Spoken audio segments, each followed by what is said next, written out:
Welcome back to your English class once again with a new topic, the Royal Tombs of Golconda. Here, being in Hyderabad, being a Hyderabadi, I hope you feel proud to be a Hyderabadi. You should. Okay. So here is that, like, in Hyderabad, how many places you have visited? The places of interest. Right now, many more places have been added, but like Charminar, Makkah Masjid, then you have Salarjung Museum, then you have Golconda Fort, Seven Tombs. So many are there. I'm talking about heritage buildings. Like you have Chowmahalla Palace, Falaknuma Palace. Once it was actually open for the public. So these things, these places actually show the glory of Hyderabad in the past, how Hyderabad was. Now Hyderabad is getting more and more places of interest adding every year, or after few years it is getting added many of the places of interest, and that's why it happens that many of the people, those who are not living in Hyderabad, they have a, like you can say, fascination to come to Hyderabad, to live in Hyderabad, to at least visit these places, and they want to witness how these places look. And if you know that even Lad Bazaar, the place which you feel crowded and all, but it is one of the dream for many people to visit Lad Bazaar, to see the stone bangles and pearl sets, because Hyderabad is known as the pearl city. We have lots of the pearls, and that too real pearls. So Sarojini Naidu, actually she is one of the very renowned poet, and she has taken birth in 1879 and unfortunately died in 1949. She belongs to Hyderabad. She has taken birth in Hyderabad. She has started writing poetry early in her life, but when she started writing the poetry, she hasn't written only for the Hyderabad, India. She has written for the history of the world. She has checked out how the world is going on, and she has written the poetry on every topic, mostly, but she has written in Hyderabad and for Hyderabad. So one of the poem actually being very famous, Bangle Sellers, it is because of the Lad Bazaar she has written, and one is Palanquin Bearers, which is very much famous. So she has written nice poems. This also belongs to one of those categories. But she is a humanist and a social activist. She has done a lot of work for the country. She was a very active participant in politics. She not only writes, but she is a very active lady in every field. Gandhiji called her Nightingale of India because of her various activities and various things. She has been called as Nightingale of India, and she is a philanthropist. Philanthropist means the social worker. So the one who gave away everything for the society without any profit, without thinking of any profit. It is such a selfless act. So she has given her home, which is in the center of Hyderabad, known as Golden Threshold, such a big home she has. So she has given it to government for the public use, because at those times government need, and during the floods or during any things, during the famine and all, so she has given her home for the public use. It is one of the difficult tasks. She was the first woman president of Indian National Congress. That means she is not only writing poetry, she is not only doing any social work, but she is herself a active political leader. So she was the woman president, and she was, after the independence of India, she was being given the governor of a state, one of the state, that is UP. Right now it is UP, but it was previously, after the independence, the, you can say, the recognition of the states not being done. Later on in 1949 or 50, that recognition of the states on the linguistic basis being completed. So those till those times, many of the states not being established. So there was UP was there, Uttar Pradesh, but with other provinces of Bihar and other places. So that together she has got the title for the governor, the post of the governor. So don't you think that is one of the greatest achievement for a single woman to achieve so many things? like being a woman in those time, in those era, how she has achieved so many things. She has a vision, she has a like aim to do something for her life. So she has done so many things, as well as not only writing, but she has become one of the first woman president for INC, and she has been given the post of the governor in the independent India. Governor is not the post of the governor is not easy. Like she has to maintain the order, discipline, and she has to take care of the chief ministers, what they are doing. And at those times, even the chief minister and many posts are not there. She has to take care of the many things, and being a lady, sometimes it is difficult for her to manage, but she has done that. That's why Gandhiji called her the Nightingale of India. And right now, in this particular poem, she has attempted her you can say glimpse, or she wanted people to see the glimpse of Hyderabad, especially the royal Hyderabad when it was there at those times. And she wanted to let all of us visit into the glory of the past.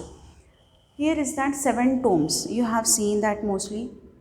Right now it is known as the deserted place. Now many constructions are going on. Maybe one day we'll get back the glory of those 7 tombs. But 7 tombs are actually 2 kilometers away from Golconda Fort, and the kings and the Nizams, they ruled from Golconda Fort.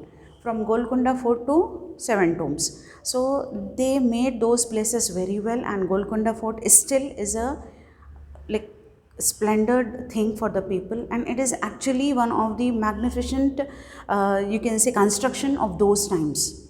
Still many people walk up and came down. And if you have seen that the you can say the durability of the construction, how it is.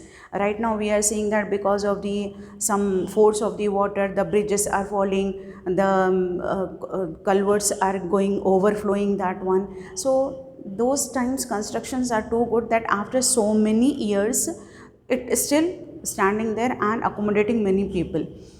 So you must have seen in Golconda there is a place where you can get the echo.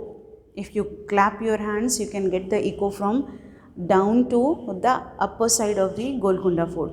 You have so many steps to cross on. So maybe being in Hyderabad or being a Hyderabadi, you must have visited once or twice in your lifetime Golconda Fort. And if not, please go ahead, because otherwise how could you call yourself a Hyderabadi? So next is that here 7 tombs are 2 kilometers from Golconda, and these tombs are situated in Ibrahim Bagh. Previously it is known as the Ibrahim Bagh. That is a garden type named as Ibrahim, and it has like Bagh means you can understand it is a garden with decorated with the variety of the flowers, has a very big lawn, very like very decorative place it was. So she was remembering, and she was making us also to get an imagination of those places. So here this is the background for your poem, that kings ruled from Golconda Fort, but they have decorated that place as they normally used to go towards the 7 tombs area, that is Ibrahim Bagh. Now it has become the 7 tombs because after the death of the rulers they have got buried into that, and it is known as 7 tombs. But previously it was a Bagh, it was decorated with arches. Arches, you know, the decorative arches would be there, and you can understand that if you can see some of the movies and all, you can get an idea that how their life was. Live life king size. This is that. They live a life which is actually a king life, kingly life.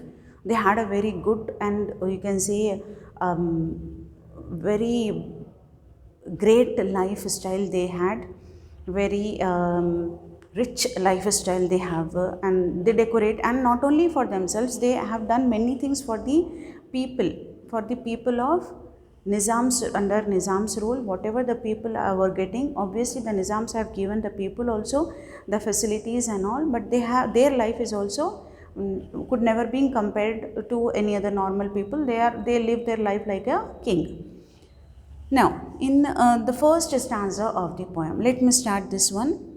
And remember one thing, Sarojini Naidu's English was one of the most proficient, most you can say a little bit difficult type of the English. She has the good vocabulary. She always used the very best vocabulary in the poems, and she has a very rhyme and rhythm in the poem. Now here is that she has visited 7 tombs, and when suddenly she was visiting, and normally normal people, what they don't feel, the poets feel.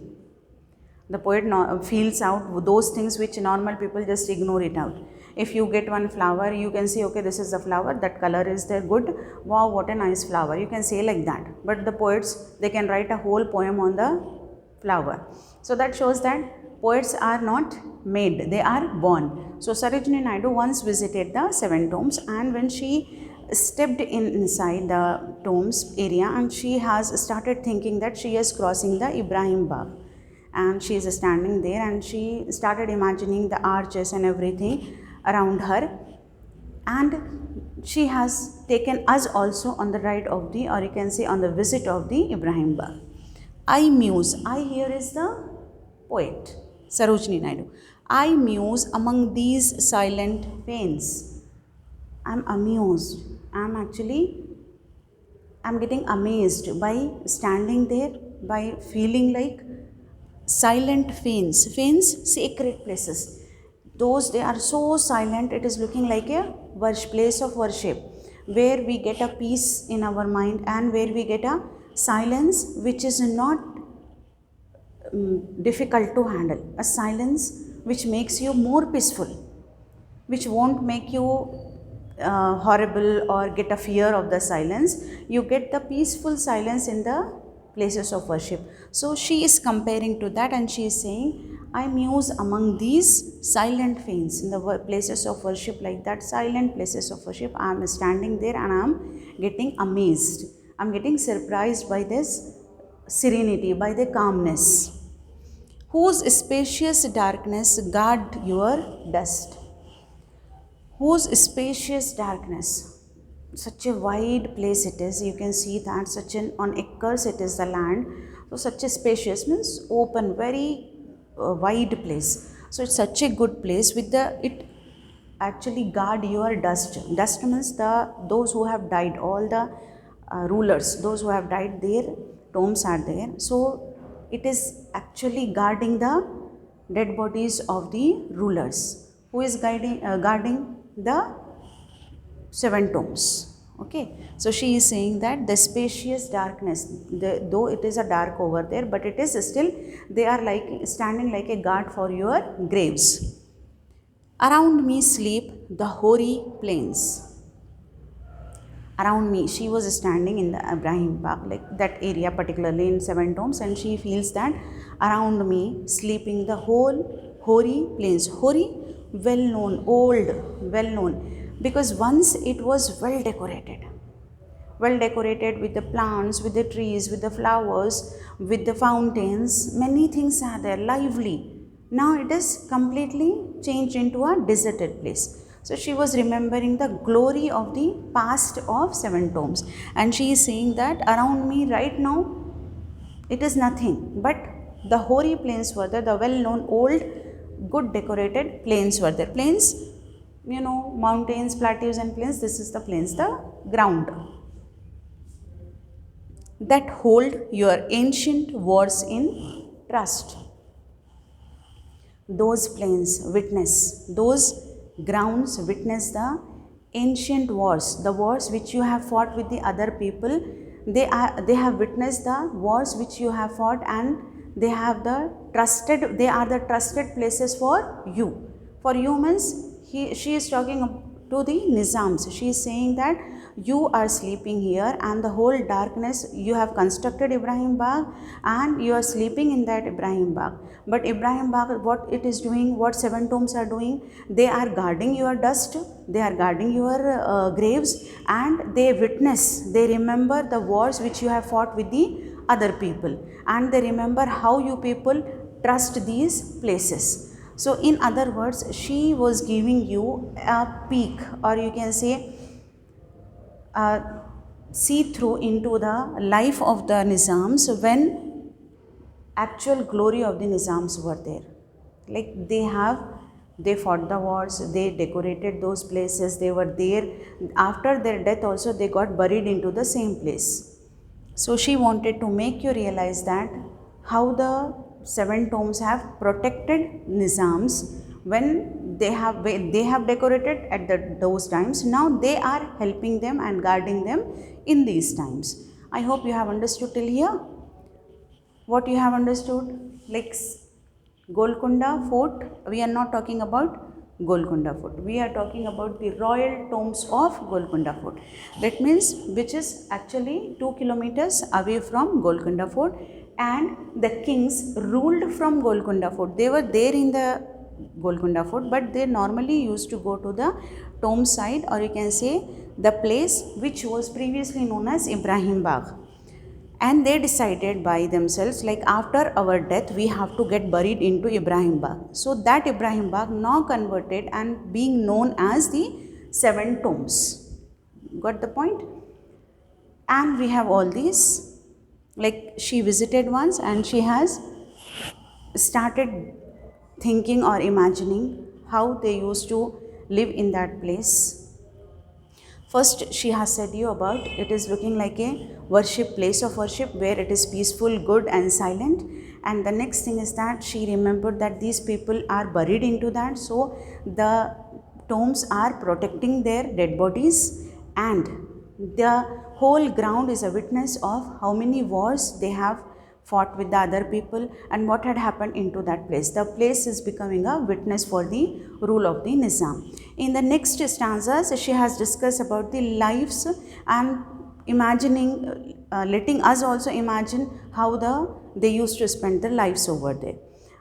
In the next class, we'll continue the explanation of the Royal Tombs of Golconda written by Sarojini Naidu. By the time, take care, have a good day.